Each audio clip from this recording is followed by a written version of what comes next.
الله أكبر الله أكبر الله أكبر لا إله إلا الله.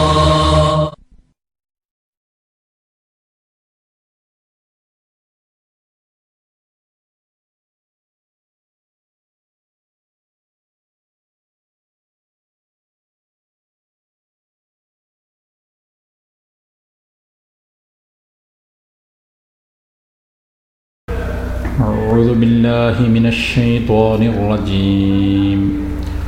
بسم الله الرحمن الرحيم. يا أيها الذين آمنوا إن جاءكم فاسق بنبأ فتبينوا أن تصيبوا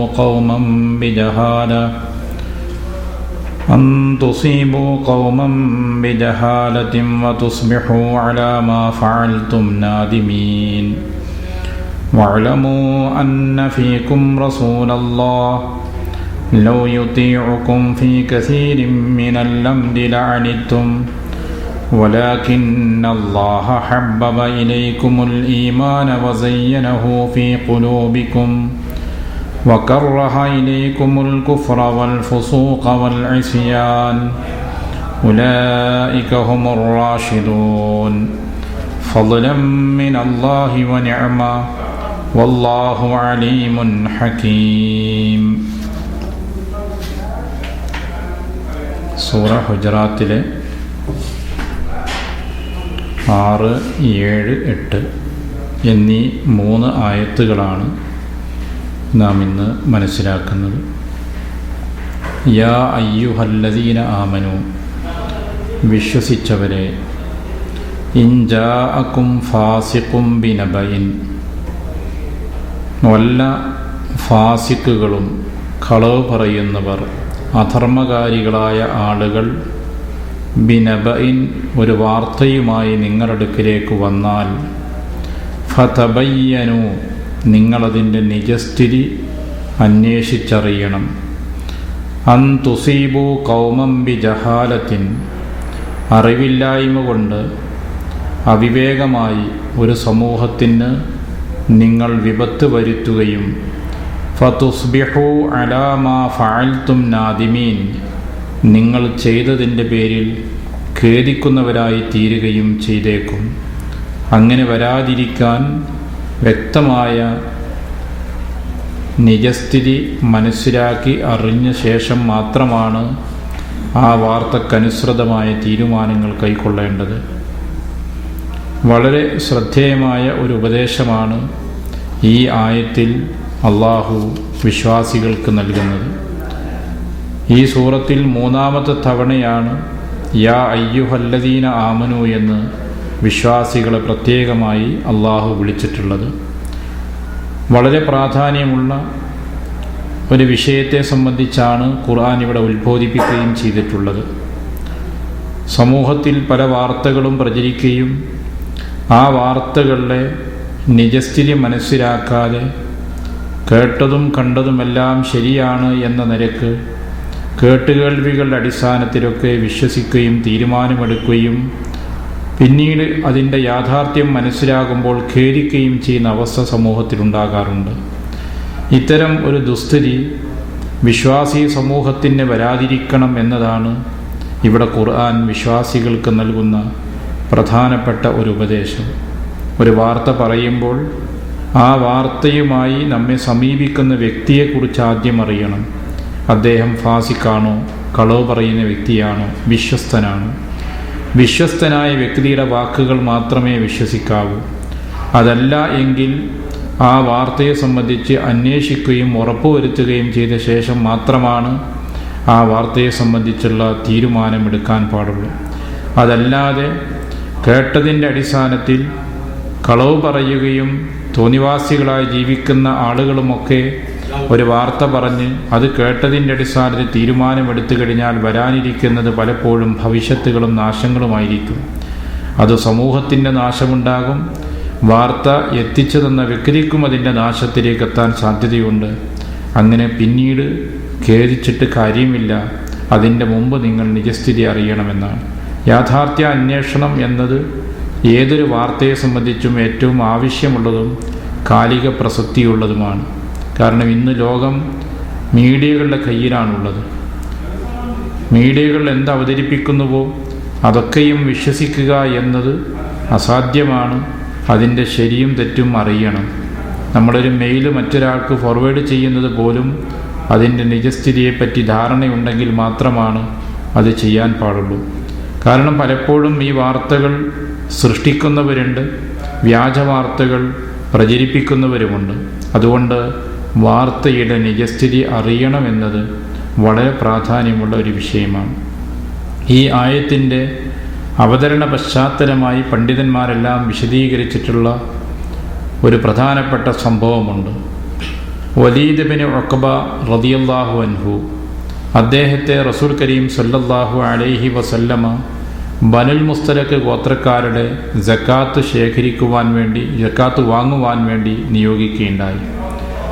ബനുൽ മുസ്തലഖ് ഗോത്രത്തിൻ്റെ തലവനായിരുന്ന, രാജാവായിരുന്ന ഹാരിസ് ബിൻ ദുറാർ റളിയല്ലാഹു അൻഹു, അദ്ദേഹം നബി സല്ലല്ലാഹു അലൈഹി വസല്ലമയുടെ അടുക്കൽ വരികയും ഇസ്ലാം മതം സ്വീകരിക്കുകയും ചെയ്ത വ്യക്തിയാണ്. അദ്ദേഹം തന്നെ ആ സംഭവം വിശദീകരിക്കുന്നുണ്ട്.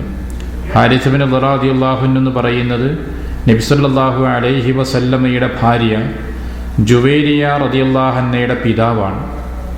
അദ്ദേഹം റസൂൽ സല്ലല്ലാഹു അലൈഹി വസല്ലമയുടെ അടുക്കലേക്ക് വന്നു. പ്രവാചകൻ ഇസ്ലാമിലേക്ക് അദ്ദേഹത്തെ ക്ഷണിക്കുകയും ചെയ്തു. നബി സല്ലല്ലാഹു അലൈഹി വസല്ലമയുടെ ആ ദഅവത്ത് അദ്ദേഹം സ്വീകരിച്ച് ഇസ്ലാം മതം സ്വീകരിക്കുകയും അത് അംഗീകരിക്കുകയും പ്രഖ്യാപിക്കുകയും ചെയ്തു. അന്ന് പ്രവാചകൻ സല്ലല്ലാഹു അലൈഹി വസല്ലം അദ്ദേഹത്തോട് സക്കാത്തിനെ സംബന്ധിച്ച് പരാമർശിച്ചു. അദ്ദേഹം അതിനും തയ്യാറായി. അങ്ങനെ അന്ന് റസൂൽ സല്ലല്ലാഹു അലൈഹി വസല്ലം അദ്ദേഹം പറഞ്ഞു, ഞാൻ എൻ്റെ കുടുംബത്തിലേക്ക് ബനുൽ മുസ്തലഖ് ഗോത്രത്തിനടുക്കിലേക്ക് തിരിച്ചു പോകുന്നു. അവിടെ ചെന്നിട്ട് ഞാൻ അവിടെയുള്ള ആളുകൾ ഇസ്ലാമിലേക്ക് ക്ഷണിക്കും. ഇസ്ലാം മതം സ്വീകരിക്കാൻ തയ്യാറായിട്ടുള്ള ആളുകളോട് സക്കാത്തിനെ സംബന്ധിച്ച് ഞാൻ പറയുകയും ചെയ്യും. വിളവെടുപ്പ് കാലമാകുമ്പോൾ സക്കാത്ത് ഞാൻ ശേഖരിച്ചു വെക്കും. ആ സക്കാത്ത് വാങ്ങാൻ അങ്ങയുടെ ദൂതനെ ഞങ്ങളുടെ നാട്ടിലേക്ക് നിയോഗിക്കണം. ഇതാണ് അദ്ദേഹം നബി സല്ലല്ലാഹു അലൈഹി വസല്ലമയെ പറഞ്ഞ് തീരുമാനമെടുത്ത കാര്യം. അങ്ങനെ വിളവെടുപ്പ് കഴിഞ്ഞു. മുസ്ലിങ്ങളിൽ നിന്ന് സക്കാത്തെല്ലാം ശേഖരിച്ച് അദ്ദേഹം വെക്കുകയും ചെയ്തു. നബി സല്ലല്ലാഹു അലൈഹി വസല്ലമയുടെ ദൂതൻ വരുന്നത് വിവരം അവർക്ക് ലഭിച്ചിട്ടുണ്ട്. അതുകൊണ്ട് തന്നെ ആ ദൂതനെ സ്വീകരിക്കുവാൻ വേണ്ടി അദ്ദേഹം ഒരു സംഘം ആളുകളുമായി രാജ്യത്തിൻ്റെ അതിർത്തിയിലേക്ക് പുറപ്പെട്ടു. സാധാരണഗതിയിൽ സക്കാത്ത് വാങ്ങാൻ വേണ്ടി വരുന്ന ദൂതന്മാരെ സ്വീകരിക്കുന്നൊരു സമ്പ്രദായം അക്കാലത്തില്ല. പക്ഷെ ഇവരങ്ങനെ ചെയ്യാൻ രണ്ട് കാരണമാണ് ചരിത്രകാരന്മാർ സൂചിപ്പിക്കുന്നത്. ഒന്ന്, ഈ ബനുൽ മുസ്തലഖ് ഗോത്രവും വലീദ് ബിൻ ഉഖബയും മുമ്പ് ജാഹിലിയ കാലത്ത് പരസ്പരം പ്രശ്നങ്ങളുണ്ടായിരുന്ന രണ്ട് ഗോത്രങ്ങളാണ്. അതുകൊണ്ട് തന്നെ അത്തരം ഒരു ഗോത്രത്തിലെ ആൾ വരുമ്പോൾ അദ്ദേഹത്തിനൊരു വിഷമം തോന്നേണ്ടതില്ല എന്ന നിലക്ക് ഒരു നല്ല രീതിയിലുള്ള സ്വീകരണം കൊടുക്കണം എന്നതായിരുന്നു അവർ ഉദ്ദേശിച്ചിരുന്നത്. രണ്ടാമത്തത്, ശേഖരിച്ച സക്കാത്തെല്ലാം ഈ അതിർത്തിയിലേക്ക് എത്തുകയും അവിടെ നിന്ന് അദ്ദേഹത്തിന് കൈമാറുകയും ചെയ്യുന്നതിൽ മറ്റൊരു ഗുണവും കൂടി അവർ കണ്ടിരുന്നു. കാരണം മുൻകാലത്ത് നമ്മുടെ ശത്രുഗോത്രത്തിൽപ്പെട്ട ഒരാൾ നമ്മുടെ ആളുകളുടെ കയ്യിൽ വന്ന് സക്കാത്ത് വാങ്ങി കൊണ്ടുപോകുന്നത് മുസ്ലിങ്ങളല്ലാത്ത ആളുകൾ കാണുമ്പോൾ അതുകൊണ്ട് മുസ്ലിങ്ങൾ അവരൊരു പക്ഷേ പരിഹസിക്കാൻ ഇടയാവുകയും ചെയ്യും. അപ്പോൾ ഈ രണ്ട് കാരണങ്ങളാണ് ചരിത്രകാരന്മാർ സൂചിപ്പിക്കുന്നത്. അതുകൊണ്ട് തന്നെ ശേഖരിച്ച സക്കാത്തും അതെല്ലാം രാജ്യത്തിൻ്റെ അതിർത്തിയിലേക്ക് എത്തിക്കുകയും അദ്ദേഹത്തെ സ്വീകരിക്കാൻ വേണ്ടി ഈ സംഘം ആളുകൾ വരികയും ചെയ്തു. വലീദ് ബിൻ ഉഖബ റളിയല്ലാഹു അൻഹുവിന് ലഭിച്ചിട്ടുള്ള വിവരം, വലിയ ഒരു സംഘം ആളുകൾ അദ്ദേഹത്തിൻ്റെ ഭാഗത്ത് അദ്ദേഹത്തിന് നേരെ പുറപ്പെട്ടിട്ടുണ്ട് എന്നാണ്. അദ്ദേഹം മനസ്സിലാക്കിയത് പഴയ പക തീർക്കാനുള്ളൊരു ഏർപ്പാടാണോ ഇത് എന്ന് സംശയിച്ചു. അതുകൊണ്ട് തന്നെ അദ്ദേഹം തന്നെ സ്വീകരിക്കാൻ വന്ന ഈ സംഘത്തെ തെറ്റിദ്ധരിക്കുകയും ആക്രമിക്കാനാണ് അവർ ഒരുങ്ങി നിൽക്കുന്നതെന്ന് മനസ്സിലാക്കുകയും ചെയ്തുകൊണ്ട് അവിടുന്ന് അദ്ദേഹം തിരിച്ചുപോയിട്ട് അദ്ദേഹം നബി സല്ലല്ലാഹു അലൈഹി വസല്ലമയോട് പറഞ്ഞു, ബനുൽ മുസ്തലഖ് ഗോത്രം സക്കാത്ത് തന്നില്ല, അത് മാത്രമല്ല എന്നെ കൊല്ലാനുള്ള തീരുമാനവും അവരെടുത്തു കഴിഞ്ഞിരുന്നു, ഞാൻ രക്ഷപ്പെട്ടു വന്നതാണ് എന്ന് റസൂൽ സല്ലല്ലാഹു അലൈഹി വസല്ലമയോട് അദ്ദേഹം പറയുകയുണ്ടായി. സ്വാഭാവികമായും നബി സല്ലല്ലാഹു അലൈഹി വസല്ലം ഇതിൻ്റെ കാര്യങ്ങൾ നിജസ്ഥിതി അറിയുവാൻ വേണ്ടി ഖാലിദ് ബിൻ വലീദ് റളിയല്ലാഹുവിനെയും കുറച്ചാളുകളെയും നിയോഗിച്ചു എന്നാണ് ചില ചരിത്രകാരന്മാർ വിശദീകരിക്കുന്നത്. ഏതാണെങ്കിലും ശരി, പ്രവാചകന്റെ അടുക്കലിൽ നിന്ന് ഇതിൻ്റെ വസ്തുത അറിയാൻ വേണ്ടിയുള്ള ആളുകൾ പുറപ്പെട്ട് മദീനയുടെ അതിർത്തി കടക്കാൻ ആകുന്നതേ ഉള്ളൂ. അപ്പോഴേക്കും ഈ ഹാരിസ് ബിൻ ദിറാർ റളിയല്ലാഹു അൻഹുവും അദ്ദേഹത്തിൻ്റെ കൂടെ ഗോത്രത്തിലെ പ്രമുഖരായ കുറച്ചാളുകളുമായി മദീനയിലേക്ക് അവർ പുറപ്പെട്ടു.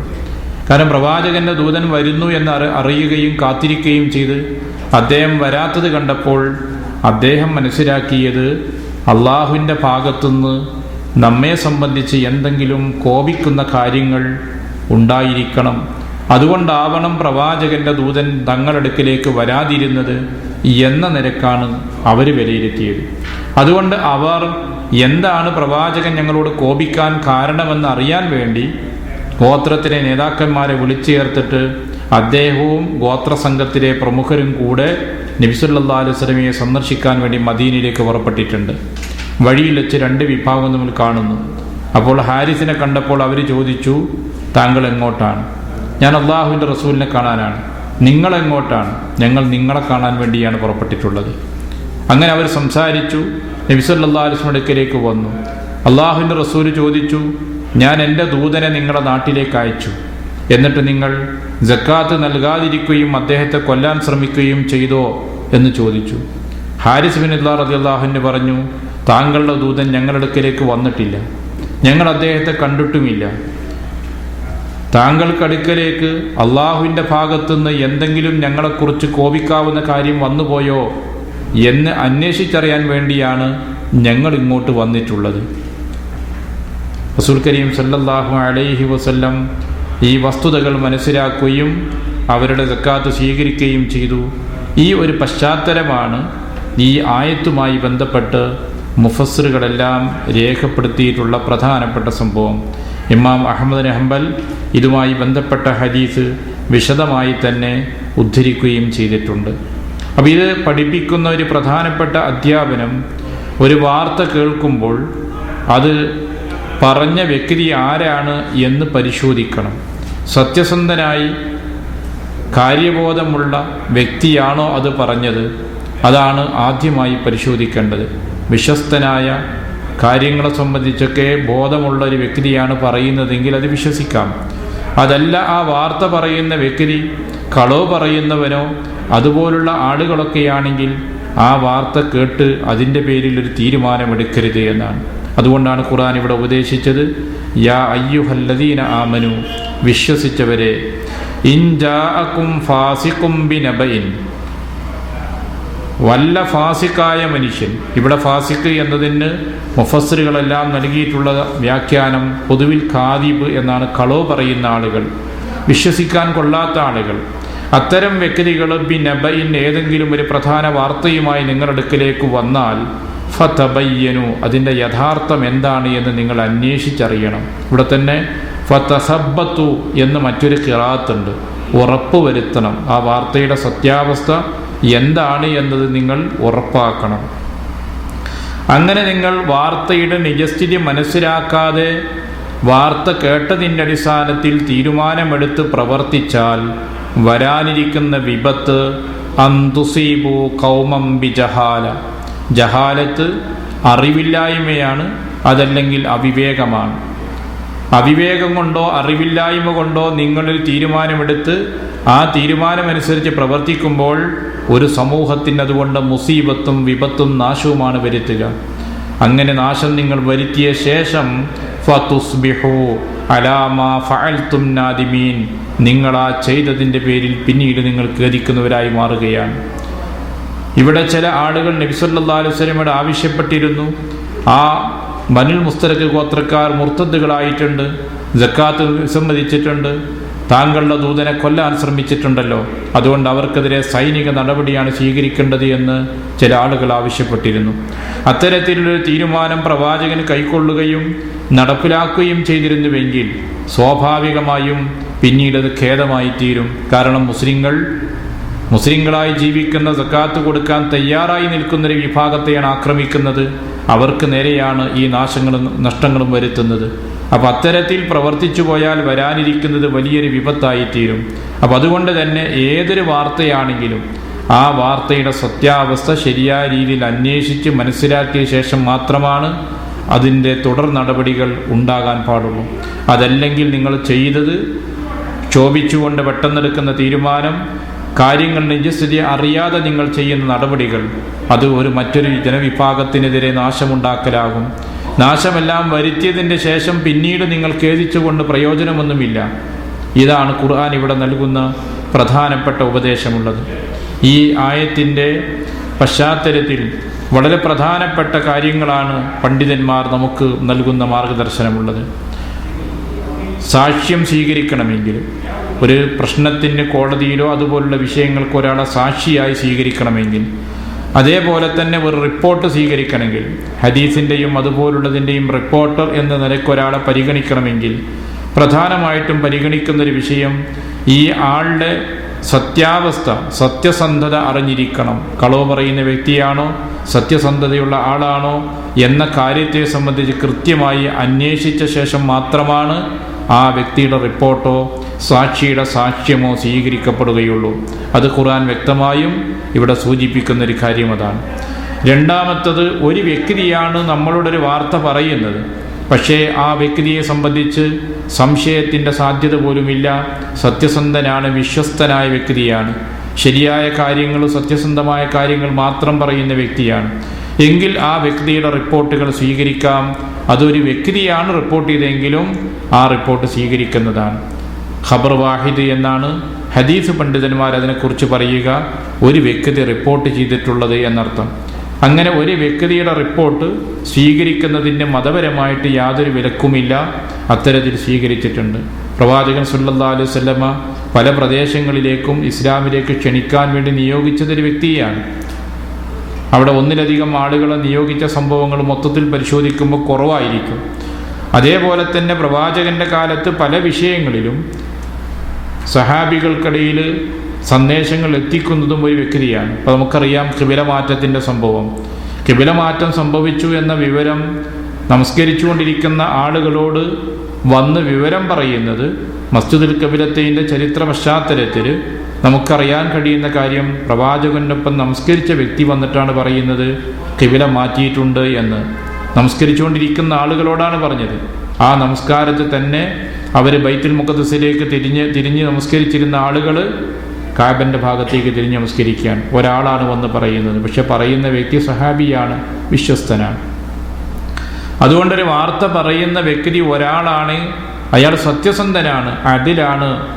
സത്യസന്ധനാണെങ്കിൽ അയാളുടെ വാർത്ത വിശ്വസിക്കാം, അത് സ്വീകരിക്കാം, അതിൻ്റെ അടിസ്ഥാനത്തിൽ തീരുമാനങ്ങൾ കൈക്കൊള്ളുകയും ചെയ്യാം. മറിച്ച് ഫാസിക്കാണ്, കളവ് പറയുന്ന വ്യക്തിയാണ് പറഞ്ഞതെങ്കിൽ അവിടെ അന്വേഷിക്കേണ്ടതുണ്ട് എന്നാണ്. കളവ് പറയുന്നവനായതുകൊണ്ട് അയാൾ പറയുന്നതെല്ലാം കളവായിരിക്കും എന്ന അർത്ഥത്തിലല്ല. പക്ഷേ അയാൾക്ക് കളവ് പറയുന്നതിന് ഭയമുണ്ടാവില്ല, പടച്ചവനെക്കുറിച്ച് ഭയമില്ലാത്ത വ്യക്തിയാണ്. അതുകൊണ്ട് അയാളുടെ വാർത്തയെ സംബന്ധിച്ച് സംശയിക്കേണ്ടതുണ്ട്. നിജസ്ഥിതി അറിഞ്ഞ ശേഷം മാത്രമേ അയാളുടെ വാർത്ത സ്വീകരിക്കാവൂ എന്നതാണ് അത് നൽകുന്നൊരു വിഷയം. ഒരു വ്യക്തിയെ സംബന്ധിച്ച് മജ്ഹൂലാണ്, അയാൾ നമുക്കറിയില്ല അയാൾ വിശ്വസ്തനാണോ അല്ല സത്യസന്ധനാണോ, അതല്ലെങ്കിൽ കളവ് പറയുന്ന വ്യക്തിയാണോ, കളവ് പറയുന്നവനെന്ന് സംശയിക്കപ്പെടുന്ന ആളാണോ, ഈ ചരിത്രങ്ങളൊന്നും ലഭ്യമല്ലാത്ത വ്യക്തിയാണെങ്കിൽ അയാളുടെ റിപ്പോർട്ടും സ്വീകരിക്കാറില്ല. അതും മാറ്റിവെക്കുകയാണ് ചെയ്തു വരുന്ന പൊതുവായ സ്വഭാവമുള്ളത്. അപ്പം അതുകൊണ്ട് തന്നെ ഇത്തരത്തിലുള്ള മതപരമായ ഒട്ടേറെ വിഷയങ്ങൾ ഉൾക്കൊള്ളുന്ന ഒരു സന്ദേശം കൂടിയാണ് ഇതിലുള്ളത്. മറ്റൊരു പ്രധാനപ്പെട്ട സന്ദേശം ഇത് നൽകുന്നത്, ഇവിടെ വലീദ് ബിൻ ഉഖബ റളിയല്ലാഹു അൻഹുവിനോട് നബി സല്ലല്ലാഹു അലൈഹി വസല്ലം നൽകിയിട്ടൊരു ഉപദേശമുണ്ട്.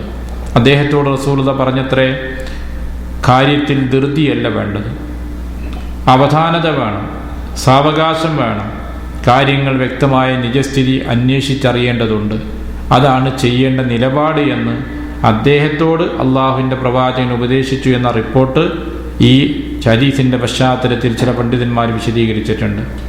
അദ്ദേഹത്തോട് പറഞ്ഞതല്ലെങ്കിൽ പോലും മൊത്തത്തിൽ മുസ്ലിങ്ങൾ മനസ്സിലാക്കേണ്ട ഒരു വിഷയമാണ് അത്തഅന്നി മിനല്ലാഹ് വൽ അജലത്തു മിനശ് ശൈത്വാൻ. ധൃതി പിശാചിൻ്റെ ഭാഗത്തു നിന്നുള്ളതാണ്, അവധാനതയാണ് അള്ളാഹുവിൻ്റെ ഭാഗത്തു നിന്നുള്ളത്. അപ്പോൾ ഏതൊരു വിഷയമാണെങ്കിലും ശരി, കേട്ട വാർത്തയുടെ അടിസ്ഥാനത്തിൽ തീരുമാനമെടുക്കുന്നതിൻ്റെ പകരം, അങ്ങനെ തന്നെ അത് വിശ്വസിക്കുന്നതിൻ്റെ പകരം അതിൻ്റെ ഒരു തബീൻ ഉണ്ടാവണം. അതിൻ്റെ വസ്തുത എന്താണ്, യാഥാർത്ഥ്യം എന്താണ് എന്ന അന്വേഷണം ഉണ്ടാകണം.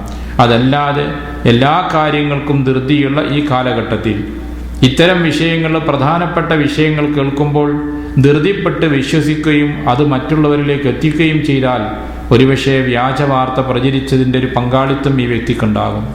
അതുകൊണ്ട് ഉണ്ടാകുന്ന നാശങ്ങൾക്കും വലിയൊരു പങ്ക് ഇയാളും വഹിക്കേണ്ടി വരും. അതുകൊണ്ട് വാർത്ത പറയുന്നവർ മാത്രമല്ല, ഈ വാർത്ത കേൾക്കുന്ന ആളുകൾക്കും ചില ബാധ്യതയുണ്ട്, പറയുന്നവർക്കും ചില ഉത്തരവാദിത്തമുണ്ട്.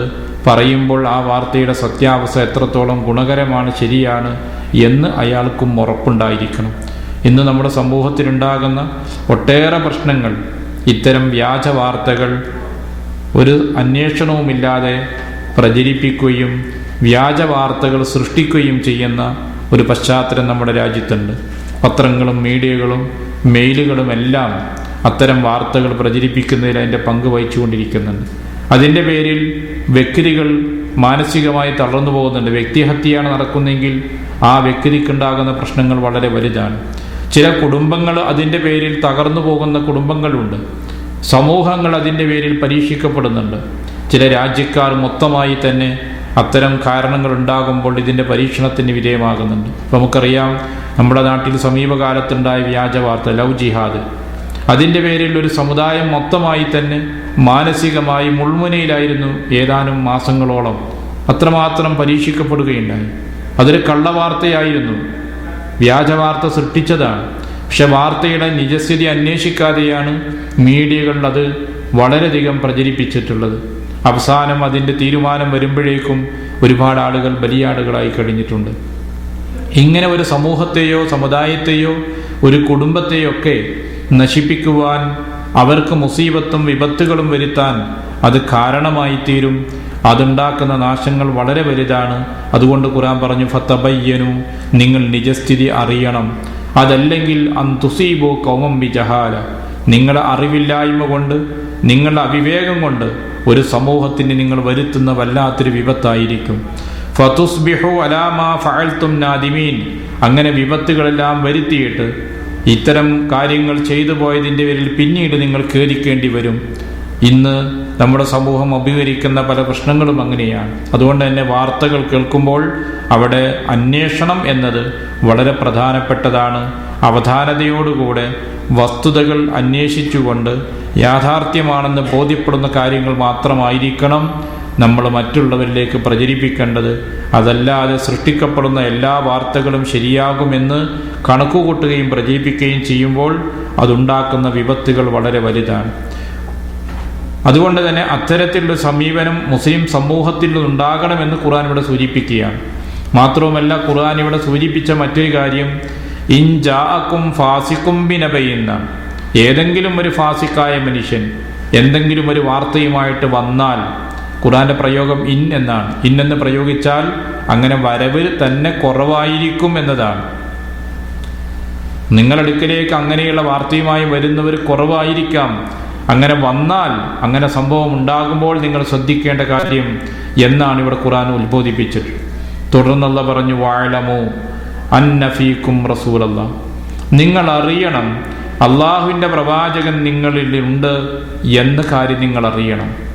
അള്ളാഹുവിൻ്റെ പ്രവാചകൻ മുസ്ലിങ്ങൾക്കിടയിൽ ഉണ്ട് എന്നുള്ളത് അള്ളാഹു പ്രത്യേകം പരാമർശിക്കേണ്ടതുണ്ടോ? മുസ്ലിങ്ങൾക്കിടയിൽ അള്ളാഹുവിൻ്റെ പ്രവാചകൻ ജീവിച്ചിരിക്കുന്നു എന്നുള്ളത് സഹാബത്തിനെ സംബന്ധിച്ചിടത്തോളം യാഥാർത്ഥ്യമാണ്. പിന്നെന്തിനാണ് അള്ളാഹു ആ കാര്യം പറഞ്ഞത്? അതുതന്നെയും വഅലമു, നിങ്ങൾ അറിയണം എന്നുള്ള പ്രത്യേകമായ ഉത്ബോധനത്തോടു കൂടെയാണ് അള്ളാഹു ആ വാക്ക് ഉപയോഗിച്ചിട്ടുള്ളത്. അപ്പം അറിഞ്ഞിരിക്കേണ്ട വളരെ പ്രധാനപ്പെട്ട ഒരു സംഗതി എന്താണ്? അന്ന ഫീക്കും റസൂലല്ലാഹ്, അള്ളാഹുവിൻ്റെ ദൂതൻ നിങ്ങൾക്കിടയിൽ ജീവിച്ചിരിക്കുന്നുണ്ട്. അതുകൊണ്ട് തന്നെ ആ പ്രവാചകന്റെ പ്രവാചകത്വത്തിൻ്റെ മഹത്വം നിങ്ങൾ ഉൾക്കൊള്ളണം. പ്രവാചകനോടുള്ള ബഹുമാനം നിങ്ങൾക്കുണ്ടാവണം, അനുസരണം നിങ്ങൾക്കുണ്ടാകണം. പ്രവാചകന്റെ കൽപ്പനകളും നിർദ്ദേശങ്ങളും കൃത്യമായും പാലിക്കണം. കാരണം നിങ്ങളോട് ഏറ്റവും സ്നേഹമുള്ള ആൾ, നിങ്ങളോട് ഏറ്റവും ബന്ധപ്പെട്ട ആള്, അന്നബിയു ഔലാ ബിൽ മുഅ്മിനീന മിൻ അൻഫുസിഹിം, അള്ളാഹുവിൻ്റെ റസൂലിനെ കുറിച്ച് ഖുർആൻ പറയുകയാണ്, പ്രവാചകൻ വിശ്വാസികൾക്ക് സ്വന്തത്തോടുള്ളതിനേക്കാളും അഭേദ്യമായ ബന്ധവും ഉത്തരവാദിത്വവുമുള്ള ആൾ അള്ളാഹുവിൻ്റെ റസൂലാണ്. അതുകൊണ്ട് നിങ്ങളെ ഏറ്റവും സ്നേഹിക്കുന്ന, നിങ്ങളുടെ നന്മ കാക്ഷിക്കുന്ന, നിങ്ങളുടെ ഗുണകാംക്ഷിയാണ് അള്ളാഹുവിൻ്റെ പ്രവാചകൻ. അത്തരം ഒരു പ്രവാചകനാണ് നിങ്ങൾക്കിടയിൽ ജീവിച്ചിരിക്കുന്നത്. അതുകൊണ്ട് പ്രവാചകന്റെ ഏത് കൽപ്പനയും ഏത് നിർദ്ദേശങ്ങളും നിങ്ങളുടെ നന്മയ്ക്ക് വേണ്ടിയാണ് എന്ന് നിങ്ങൾ മനസ്സിലാക്കുകയും എന്നിട്ട് നിങ്ങളത് പിൻപറ്റുകയും ചെയ്യേണ്ടതുണ്ട്. ലൗ യുതീഉകും ഫീ കസീരിൻ മിനൽ അംരി ലഅനിതും. ആ പ്രവാചകൻ ധാരാളം കാര്യങ്ങളിൽ നിങ്ങളെ അനുസരിച്ചിരുന്നുവെങ്കിൽ ലഅനിതും, നിങ്ങൾ പ്രയാസപ്പെട്ടു പോകുമായിരുന്നു. നിങ്ങൾ തിരഞ്ഞെടുക്കുന്ന, നിങ്ങൾ അഭിപ്രായപ്പെടുന്ന പല കാര്യങ്ങളും അള്ളാഹുവിൻ്റെ പ്രവാചകൻ അനുകൂലിക്കുകയും അതനുസരിച്ചു കൊണ്ടുള്ള നിലപാടുകൾ നിങ്ങളോട് സ്വീകരിക്കുകയും ചെയ്തിരുന്നുവെങ്കിൽ നിങ്ങൾ പ്രയാസത്തിലാണ് ചെന്നുപെടുക. നിങ്ങൾക്കത് ഗുണകരമായിരിക്കില്ല. മറിച്ച് ഖുർആൻ പറഞ്ഞൊരിടത്ത് വലവിത്തബഅൽ ഹഖു അഹ്വാഅഹും ലഫസദത്തിസ് സമാവാതു വൽ അർളു വമൻ ഫീഹിന്ന ബൽ ലതൈനാഹും ബിദിക്രിഹിം ഫഹും അൻ ദിക്രിഹിം മുഅ്രിദൂൻ. സത്യം ആളുകളുടെ താല്പര്യങ്ങളോട്, ഇച്ഛകളോട് അനുധാവനം ചെയ്തിരുന്നുവെങ്കിൽ ആകാശങ്ങളും ഭൂമിയും അതുവരെയുള്ളതും നശിച്ചു പോകുമായിരുന്നു. സത്യം മറ്റൊരു ഭാഗത്താണുള്ളത്. മനുഷ്യൻ്റെ ആഗ്രഹങ്ങളും താല്പര്യങ്ങളും ആളുകളുടെ അഭിപ്രായങ്ങളും പലപ്പോഴും സത്യത്തിന് എതിരായി മാറുന്നു. അത്തരം സമീപനം അള്ളാഹുവിൻ്റെ റസൂല് നിങ്ങൾക്ക് അനുസൃതമായി സ്വീകരിച്ചിരുന്നുവെങ്കിൽ ലോകം തന്നെ നശിച്ചു പോകുമായിരുന്നു. മനുഷ്യ സമൂഹത്തിന് തന്നെ അത് നാശമാണ് വരുത്തുക. അതുകൊണ്ട് പ്രവാചകൻ ഒട്ടേറെ കാര്യങ്ങളിൽ നിങ്ങളുടെ അഭിപ്രായം സ്വീകരിക്കാറില്ല, നിങ്ങളുടെ ആഗ്രഹങ്ങൾ അംഗീകരിക്കാറില്ല. അതിൽ നിന്ന് വ്യത്യസ്തമായിട്ടാണ് പ്രവാചകൻ നിങ്ങൾ ഉപദേശിക്കുകയും കൽപ്പിക്കുകയും ചെയ്യുന്നത്. ആ നിലപാടിനോട് നിങ്ങൾ ഉൾക്കൊണ്ടുകൊണ്ട് മുന്നോട്ടു പോകാൻ സാധിക്കേണ്ടവരാണ്. അതാണ് ഖുർആൻ ഇവിടെ നൽകുന്ന ഉപദേശം. വലാകിന്നല്ലാഹ ഹബ്ബബ ഇലൈക്കുമുൽ ഈമാന വസയ്യനഹു ഫീ ഖുലൂബിക്കും വകറഹ ഇലൈക്കുമുൽ കുഫ്ര വൽ ഫുസൂഖ വൽ ഇസ്യാൻ. അല്ലാഹു നിങ്ങൾക്ക് ചെയ്ത വലിയൊരു അനുഗ്രഹമാണ് ഈമാൻ നിങ്ങളുടെ മനസ്സിന് പ്രിയപ്പെട്ടതാക്കി തീർത്തു, മനസ്സിന് ഇഷ്ടമുള്ളതായി തീർന്നു എന്ന് മാത്രമല്ല വസയ്യനഹു ഫീ ഖുലൂബിക്കും, നിങ്ങളുടെ ഹൃദയങ്ങളിൽ അതിനെ മനോഹരമാക്കി തരികയും ചെയ്തു. വകറഹ ഇലൈക്കുമുൽ കുഫ്ര, സത്യനിഷേധത്തെ അള്ളാഹു നിങ്ങൾക്ക് വെറുപ്പുള്ളതാക്കി. വൽ ഫുസൂഖ, അധർമ്മത്തെയും അവൻ നിങ്ങളുടെ മനസ്സിന് വെറുപ്പുള്ളതാക്കി. വൽ ഇസ്യാൻ, ധിക്കാരത്തെയും. അള്ളാഹുവിൻ്റെ റസൂലിൻ്റെയും കൽപ്പനകൾ ധിക്കരിക്കുക, ചെറിയ പാപങ്ങൾ ചെയ്യുക, വലിയ പാപങ്ങൾ ചെയ്യുക എന്നല്ല, ഏറ്റവും കടുത്ത പാപമാകുന്ന സത്യനിഷേധമാകുന്ന കുഫർ, ഇതെല്ലാം നിങ്ങളുടെ മനസ്സിന് അങ്ങേയറ്റം വെറുപ്പുള്ളതും മറിച്ച് വിശ്വാസം നിങ്ങൾക്ക് ഇഷ്ടപ്പെട്ടതും അത് നിങ്ങളുടെ മനസ്സിന് മനോഹരമാക്കി തീർക്കുകയും ചെയ്തിട്ടുണ്ട്. ഇത് അള്ളാഹു ചെയ്തിട്ടുള്ള വലിയ ഒരു അനുഗ്രഹമാണ്. ഈ അനുഗ്രഹീതമായ കാര്യങ്ങൾ നിങ്ങൾക്കുണ്ടായതുകൊണ്ട് തന്നെ ഉലായിക ഹുമുർ റാഷിദൂൻ, അവരാണ് സന്മാർഗം പ്രാപിച്ചിട്ടുള്ള ആളുകൾ. ഇപ്പറഞ്ഞ ഗുണങ്ങളെല്ലാം ഉള്ള ആളുകൾ അവർ സന്മാർഗം പ്രാപിച്ചിട്ടുള്ള ആളുകളാണ്. ഈ അനുഗ്രഹീതമായ നേട്ടങ്ങൾ നിങ്ങൾക്കുണ്ടായത് എങ്ങനെ? ഫദ്ലം മിനല്ലാഹി വനിഅമ, അള്ളാഹുവിൽ നിന്നുള്ള ഔദാര്യമാണ്, അവനിൽ നിന്നുള്ള നിഅമത്താണ്, അനുഗ്രഹമാണത്. വല്ലാഹു അലീമുൻ ഹക്കീം, അള്ളാഹു എല്ലാം അറിയുന്നവനും ഹിക്മത്തുള്ളവനുമാണ്. ആരാണ് അള്ളാഹുവിൻ്റെ ഹിദായത്ത് സ്വീകരിക്കാൻ അർഹതപ്പെട്ടത്? ആർക്കൊക്കെയാണ് ഹിദായത്ത് ലഭിച്ചാൽ അത് ശരിയായ രീതിയിൽ മുന്നോട്ട് കൊണ്ടുപോകുന്ന ആളുകൾ? ഇവയെ സംബന്ധിച്ചെല്ലാം നന്നായിട്ട് അള്ളാഹുവിനറിയാം. അത്തരത്തിൽ അള്ളാഹു നൽകിയിട്ടുള്ള നിഅമത്തും അനുഗ്രഹവുമാണ് ഹിദായത്ത് നൽകി സത്യ ആളുകളായി മാറി. ആ സത്യവിശ്വാസം തന്നെ അലങ്കരിക്കപ്പെട്ട മനോഹരമായിട്ട് മനസ്സിൽ നിലനിൽക്കുന്ന, ശാശ്വതമായി നിലനിൽക്കുന്ന ഈമാനിൻ്റെ ശക്തിയുള്ള ആളുകളായി നിങ്ങൾ മാറി.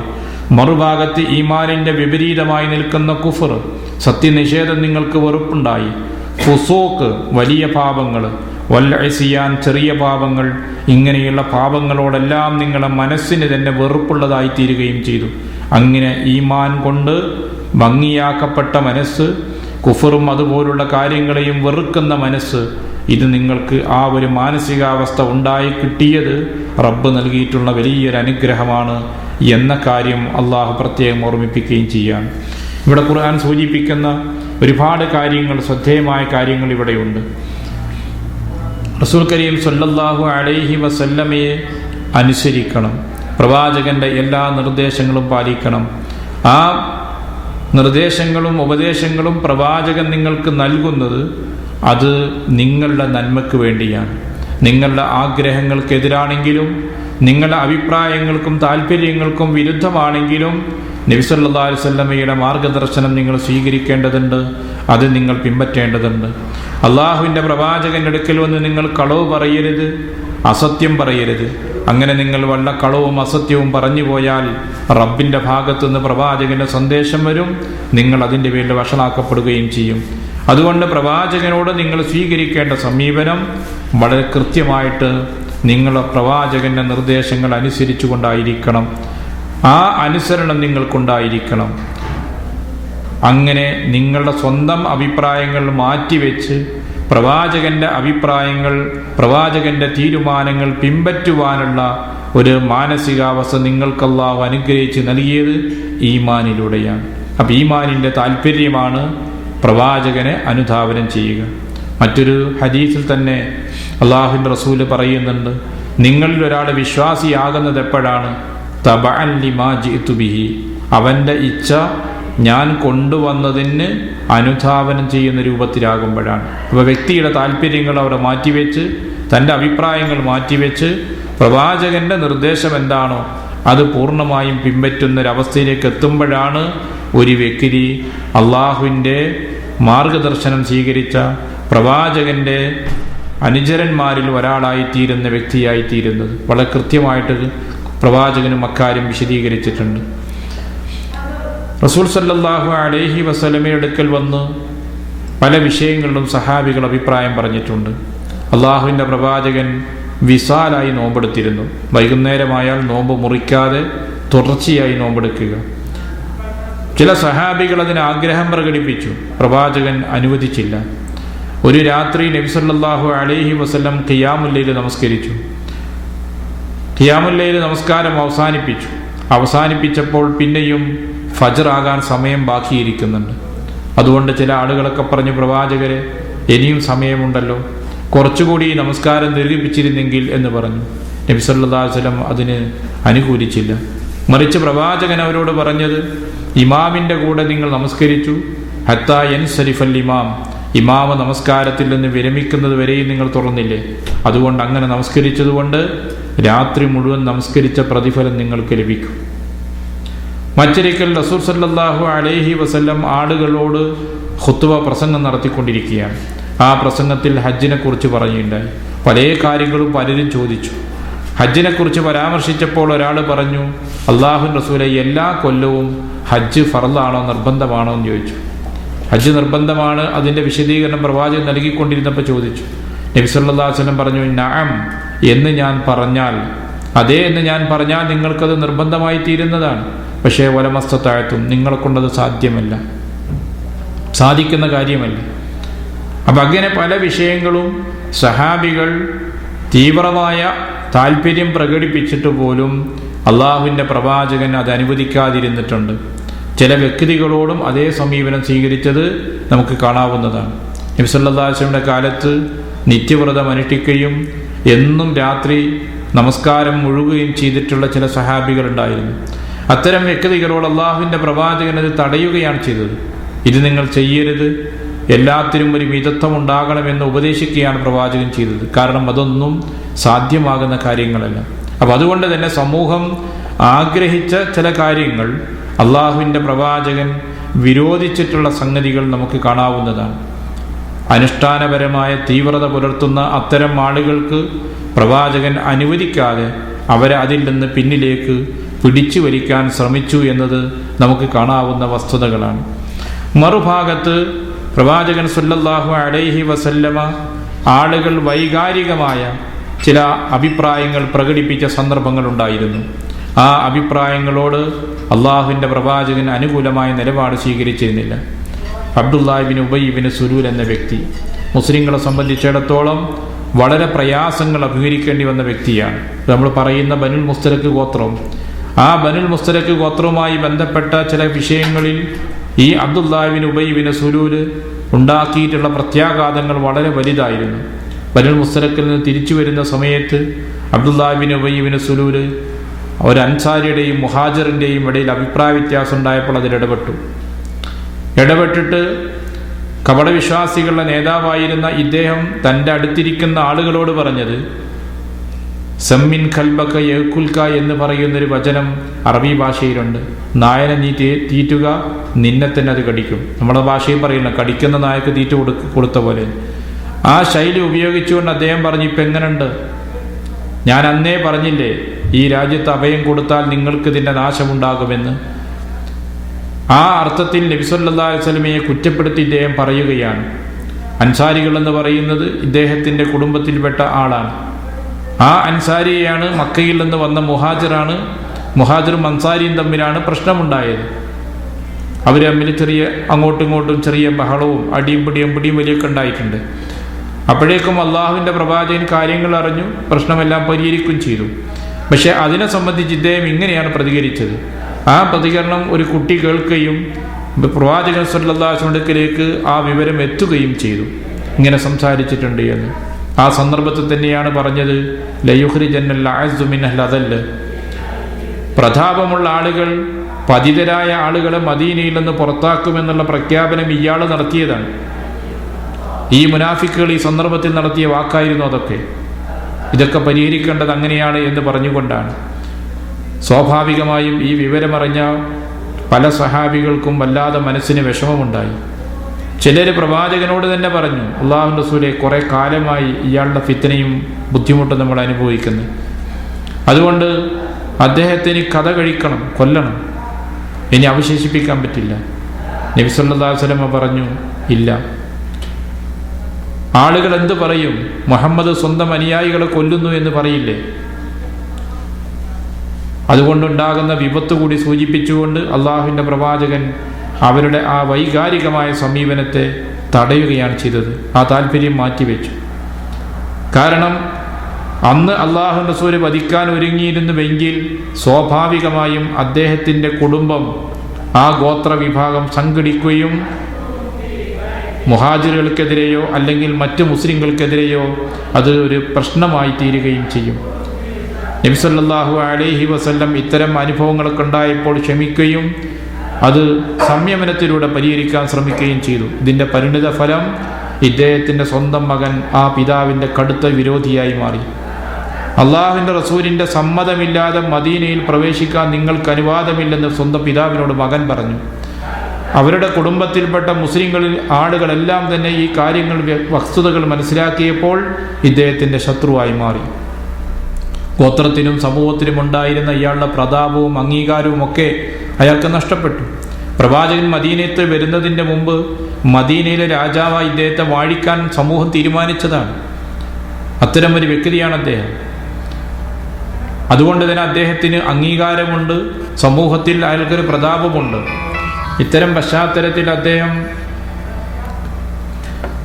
ഇത്തരം ഒരു പശ്ചാത്തലമായപ്പോൾ സ്വാഭാവികമായും ജനങ്ങളെല്ലാം അദ്ദേഹത്തിൻ്റെ ശത്രുവായി തീർന്നു. അത് പിന്നീട് മുസ്ലിങ്ങൾക്ക് വളരെ ഗുണകരമായി തീരുകയാണ് ചെയ്തത്. സൂചിപ്പിക്കുന്നത് ഇത്തരം വൈകാരികമായ ചില സമീപനങ്ങൾ, അഭിപ്രായങ്ങൾ ആളുകൾ പറഞ്ഞപ്പോൾ അള്ളാഹുവിൻ്റെ പ്രവാചകൻ അവരെ അനുസരിക്കുകയല്ല ചെയ്തത്, മറിച്ച് സംയമനത്തിൻ്റെ പാത സ്വീകരിക്കുകയാണ് ചെയ്തത്. ഹുദൈബിയ സന്ധി കഴിഞ്ഞ് വന്ന സന്ദർഭത്തിൽ റസൂൽ സല്ലല്ലാഹു അലൈഹി വസല്ലമയോട് ഉംറ നിർവഹിക്കാതെ തിരിച്ചു പോകേണ്ടി വന്ന വിശ്വാസികളായ ആളുകൾക്ക് വല്ലാത്തൊരു പ്രയാസമായി തീർന്നു. ഏകപക്ഷീയമായ വ്യവസ്ഥ അംഗീകരിച്ചാണ് തിരിച്ചു പോകുന്നത്. അതുകൊണ്ട് തന്നെ അവർ പലരും പരാതിപ്പെട്ടു. ആ കരാറ് പുനഃപരിശോധിക്കണമെന്ന് ഒരു സംഘം ആളുകൾ നബി സല്ലല്ലാഹു അലൈഹി വസല്ലം ആവശ്യപ്പെടുകയും ചെയ്തു. പ്രവാചകൻ അനുകൂലിച്ചില്ല. ആ കരാർ അംഗീകരിച്ചു. അതനുസരിച്ചുകൊണ്ട് പ്രവാചകൻ തലമുണ്ടനം ചെയ്തു. ഉംറയിൽ നിന്ന് വിരമിച്ച് തിരിച്ചു പോകാൻ ഒരുങ്ങുന്നു.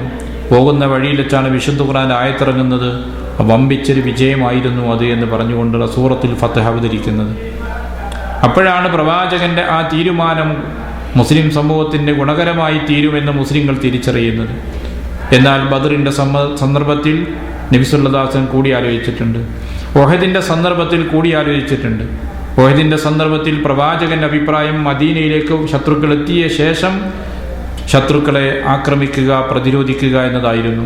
പക്ഷേ ബദർ യുദ്ധത്തിൽ പങ്കെടുക്കാത്ത ആളുകളിൽ വലിയൊരു വിഭാഗം ആളുകളും നമുക്ക് മദീനയുടെ വെളിയിലേക്ക് പോയിക്കൊണ്ട് ശത്രുവിനെ തടയണമെന്നായിരുന്നു അവരുടെ അഭിപ്രായം. തൻ്റെ അഭിപ്രായം മാറ്റിവെച്ചുകൊണ്ട് ആളുകൾ അഭിപ്രായം സ്വീകരിച്ചിട്ടുണ്ട്. അതുകൊണ്ടാണ് ഇവിടെ ഖുർആൻ പറഞ്ഞത് ഫീ കസീരിൻ മിനൽ അംരി, ധാരാളം കാര്യങ്ങളിൽ പ്രവാചകൻ നിങ്ങളെ അനുസരിച്ചിരുന്നുവെങ്കിൽ ലഅനിത്തും, അതിൻ്റെ പേരിൽ നിങ്ങൾ പ്രയാസപ്പെട്ടു പോകും, തിന്മ ചെയ്യേണ്ട അവസ്ഥ വരും, കുറ്റകരമായ കാര്യങ്ങൾ പ്രവർത്തിച്ചു പോകുന്ന അവസ്ഥ നിങ്ങൾക്ക് വരും. എന്നാൽ ചില വിഷയങ്ങളിൽ പ്രവാചകൻ ആളുകളോട് അഭിപ്രായങ്ങൾ ചോദിച്ചിട്ടുണ്ട്. പ്രത്യേകിച്ച് അള്ളാഹുവിൻ്റെ വഹയി വരാത്ത വിഷയങ്ങളിൽ ആളുകളോട് കൂടിയാലോചിക്കുകയും ജനങ്ങളുടെ നല്ല അഭിപ്രായങ്ങൾ സ്വീകരിക്കുകയും ചെയ്തിട്ടുണ്ട്. അതുകൊണ്ടാണ് ഇവിടെ ആ പ്രയോഗം ഫീ കസീരിൻ മിനൽ അംർ, ധാരാളം കാര്യങ്ങളിൽ അനുസരിച്ചിരുന്നുവെങ്കിൽ നിങ്ങൾക്ക് പ്രയാസപ്പെടേണ്ടി വരും. അപ്പോൾ ചില വിഷയങ്ങളിൽ പ്രവാചകൻ ആളുകൾ അഭിപ്രായത്തെ പരിഗണിക്കുകയും അതനുസരിച്ച നിലപാടുകൾ സ്വീകരിക്കുകയും ചെയ്തിട്ടുണ്ട്. തങ്ങളുടെ അഭിപ്രായങ്ങൾക്ക് എതിരാണ് പ്രവാചകന്റെ അഭിപ്രായമെങ്കിൽ പോലും, പ്രവാചകന്റെ തീരുമാനങ്ങളെങ്കിൽ പോലും, അള്ളാഹുവിൽ നിന്ന് ലഭിക്കുന്ന മതവിധികളെങ്കിൽ പോലും അതെല്ലാം അനുസരിക്കുവാനുള്ളൊരു മനസ്ഥിതി ഈ ആളുകൾക്കുണ്ടായിരുന്നു. അതിൻ്റെ കാരണം അവരെ മനസ്സിൽ ഈമാനുണ്ട്. ആ ഈമാൻ സ്ഥായിയായി നിലനിൽക്കുന്ന ഈമാനാണ്. അതിനോട് അവരെ മനസ്സിന് തൃപ്തിയും സന്തോഷവുമുണ്ട്. നബി സല്ലല്ലാഹു അലൈഹി വസല്ലം ഒരിക്കൽ പറഞ്ഞു, 3 കാര്യങ്ങൾ ഒരാളെ മനസ്സിലുണ്ടായാൽ ഈമാന്റെ മാധുര്യം അനുഭവിക്കും. ഒന്ന്, അവൻ ഏറ്റവും ഇഷ്ടപ്പെട്ടത് അള്ളാഹും അവൻ്റെ റസൂലുമായിരിക്കണം. മറ്റെല്ലാത്തിനേക്കാളും അള്ളാഹും റസൂലും ഇഷ്ടപ്പെട്ടിരിക്കണം. രണ്ടാമത്തത് കുഫർ, സത്യനിഷേധം, അതവൻ്റെ മനസ്സിൽ അങ്ങേയറ്റം വെറുപ്പുള്ളവനായിരിക്കണം. അവൻ നരകത്തിലേക്ക്, തീയിലേക്ക് എറിയപ്പെടുന്നത് എത്രയാണോ ഒരാൾക്ക് വെറുപ്പുണ്ടാകുന്നത്, അതുപോലെ അവൻ്റെ മനസ്സിൻ്റെ ഉള്ളിൽ കുഫറിനോട് വെറുപ്പുണ്ടാകണം. അവനൊരു വ്യക്തിയെ സ്നേഹിക്കുന്നുവെങ്കിൽ ആ സ്നേഹം അള്ളാഹുവിന് വേണ്ടി സ്നേഹമുള്ളതായിരിക്കണം. ഈ 3 കാര്യങ്ങൾ ഒരു വ്യക്തിക്കുണ്ടായാൽ അയാളുടെ മനസ്സിൻ്റെ ഉള്ളിൽ ഈമാന്റെ മാധുര്യം അനുഭവിക്കുന്നു എന്നാണ് പ്രവാചകൻ സല്ലല്ലാഹു അലൈഹി വസല്ലം പറഞ്ഞിട്ടുള്ളത്. അപ്പം അതുകൊണ്ട് തന്നെ അള്ളാഹുവിൽ നിന്ന് ലഭിച്ചിട്ടുള്ള എല്ലാ വിധിവിലക്കുകളും, പ്രവാചകൻ പഠിപ്പിച്ചു തരുന്ന എല്ലാ മാർഗദർശനങ്ങളും, അത് എല്ലാം തന്നെ മുസ്ലിം സമൂഹത്തിന് ഈ ലോക ജീവിതത്തിൽ ഗുണകരമാണ്, പരലോക ജീവിതത്തിനും ഗുണകരമാണ്. പലിശയും വ്യഭിചാരവും പോലെയുള്ള കാര്യങ്ങൾ നിഷിദ്ധമാക്കുന്നു. മറുഭാഗത്ത് വ്രതവും സക്കാത്ത് പോലെയുള്ള കാര്യങ്ങളൊക്കെ ഇസ്ലാം നിർബന്ധമാക്കുന്നു. നമസ്കാരം പോലെയുള്ള കാര്യങ്ങൾ നമ്മുടെ നിത്യജീവിതത്തിൽ പാലിക്കണമെന്ന് കൽപ്പിക്കുന്നു. ഇതിൻ്റെ പുറമെയുള്ള മാർഗദർശന നിർദ്ദേശങ്ങളും ധാരാളമുണ്ട്. എല്ലാം അള്ളാഹു നമ്മുടെ മനസ്സിന് ഈമാൻ ഉണ്ടെങ്കിൽ അത് ഉൾക്കൊള്ളാൻ ഒരു പ്രയാസമുണ്ടായിരിക്കില്ല. അത്തരത്തിൽ അള്ളാഹു അനുഗ്രഹിക്കുകയാണ് ചെയ്യുന്നത്. ഈ അനുഗ്രഹീതമായ പടച്ചവൻ ചെയ്തിട്ടുള്ള വലിയൊരു നിഅമത്താണ് ഈ ആയത്ത് ഇവിടെ എടുത്ത് പരാമർശിക്കുകയും ചെയ്യുന്നത്. വഹദീദത്തിൻ്റെ സന്ദർഭത്തിൽ നബി സല്ലല്ലാഹു അലൈഹി വസല്ലം മുസ്ലിം സമൂഹത്തോട് നിങ്ങൾ അണികൾ ശരിപ്പെടുത്തി നിൽക്കുക എന്ന് പറഞ്ഞിട്ട് സുദീർഘമായൊരു പ്രാർത്ഥന നടത്തിയിട്ടുണ്ട്. ആ പ്രാർത്ഥനയിൽ പ്രവാചകൻ പറയുന്നത്, അല്ലാഹുമ്മ ഹബ്ബിബ് ഇലൈനൽ ഈമാൻ വസയ്യിൻ, അല്ലാഹുവേ ഈമാൻ ഞങ്ങൾക്ക് തൃപ്തിപ്പെട്ടതാക്കണം. വസയ്യിൻഹു ഫീ ഖുലൂബിന, ഞങ്ങളെ മനസ്സുകളിൽ നീ അലങ്കരിക്കുകയും ചെയ്യണം. വകർരിഹ് ഇലൈനൽ കുഫ്ര വൽ ഫുസൂഖ വൽ ഇസ്യാൻ, അധർമ്മവും സത്യനിഷേധവും ധിക്കാരവും ഞങ്ങളെ മനസ്സിന് നീ വെറുപ്പുള്ളതാക്കുകയും ചെയ്യണം. വജഅൽനാ മിനർ റാഷിദീൻ, ഞങ്ങളെ റുഷ്ദുള്ള സന്മാർഗികളെ കൂട്ടത്തിലാക്കണേ എന്നാണ്. അല്ലാഹുമ്മ തവഫനാ മുസ്ലിമീന വഅഹീനാ മുസ്ലിമീൻ വഅൽഹിഖ്നാ ബിസ്സാലിഹീൻ, മുസ്ലിങ്ങളായി ജീവിപ്പിച്ച് മുസ്ലിങ്ങളായി മരിപ്പിച്ച് നിന്റെ സദ്വൃത്തരായ ആളുകൾ ഞങ്ങളെ ചേർക്കണമേ എന്ന് അന്ന് പ്രവാചകൻ നടത്തിയ സുദീർഘമായ പ്രാർത്ഥനയുടെ ഭാഗത്ത് നമുക്ക് കാണാവുന്നതാണ്. ഇത് വളരെ ശ്രദ്ധേയമാണ്. മാനസികമായി ഈ ഒരു മാറ്റമുണ്ടാവുക. മൻ സർറത്തുഹു ഹസനത്തുഹു വസാഅത്തുഹു സയ്യിഅത്തുഹു ഫഹുവ മുഅ്മിൻ, ഒരു വിശ്വാസിയായി തീരുമ്പോൾ ഉണ്ടാകുന്ന സവിശേഷത, നന്മ അവൻ്റെ മനസ്സിന് സന്തോഷം നൽകുന്നു, തിന്മ അവൻ്റെ മനസ്സിന് വെറുപ്പുള്ളതായി തീരുകയും ചെയ്യുന്നു. അത്തരത്തിലുള്ളൊരു ഗുണം ഈമാനുള്ള മനുഷ്യനുണ്ടാകുമെന്ന് പ്രവാചകൻ സല്ലല്ലാഹു അലൈഹി വസല്ലം നമ്മെ അറിയിക്കുകയും ചെയ്തിട്ടുണ്ട്. ആ മഹത്തായ ഗുണങ്ങൾ ഉൾക്കൊള്ളുന്ന ഒരു വിഭാഗമായിരുന്നു പ്രവാചകനോടൊപ്പമുള്ള സഹാബികൾ. അവരുടെ ജീവിതത്തിൻ്റെ സന്ദേശങ്ങളും നമുക്ക് മാതൃകയുള്ളതാണ്. ഇക്കാര്യങ്ങളെല്ലാം ഉൾക്കൊള്ളുന്ന നമ്മുടെ ജീവിതത്തിലേക്ക് വേണ്ട പ്രധാനപ്പെട്ട ഉപദേശങ്ങളാണ് ഈ ആയത്തിലൂടെ അള്ളാഹു നമുക്കെല്ലാം നൽകിയിട്ടുള്ളത്. ഏതൊരു വാർത്തയും കേൾക്കുന്ന വാർത്തയിൽ വിശ്വസിക്കാതെ ആ വാർത്ത എത്തിച്ചു തരുന്ന വ്യക്തി ആരാണ്, സത്യസന്ധനാണോ എന്ന് അന്വേഷിക്കുക, സത്യവാർത്തകൾ വിശ്വസിക്കുക. അസത്യമാണെങ്കിൽ വാർത്ത എത്തിച്ചു തരുന്ന വ്യക്തി കളവ് പറയുന്നവനോ അത്തരം വ്യക്തികളാണെങ്കിൽ നിജസ്ഥിതികൾ അന്വേഷിക്കണം, അല്ലാതെ വാർത്തകൾ പ്രചരിപ്പിക്കരുത്. അതുണ്ടാക്കുന്ന വിപത്തുകൾ വളരെ വലുതാണ് എന്നും നമ്മെ അള്ളാഹു സൂചിപ്പിക്കുകയാണ് ചെയ്യുന്നത്. അള്ളാഹു സുബ്ഹാനഹു വ തആല ഇത്തരത്തിലുള്ള സ്വാലിഹീങ്ങളായ മുഅ്മിനീങ്ങളായി തീരുവാൻ നമ്മയെല്ലാം അനുഗ്രഹിക്കുമാറാകട്ടെ.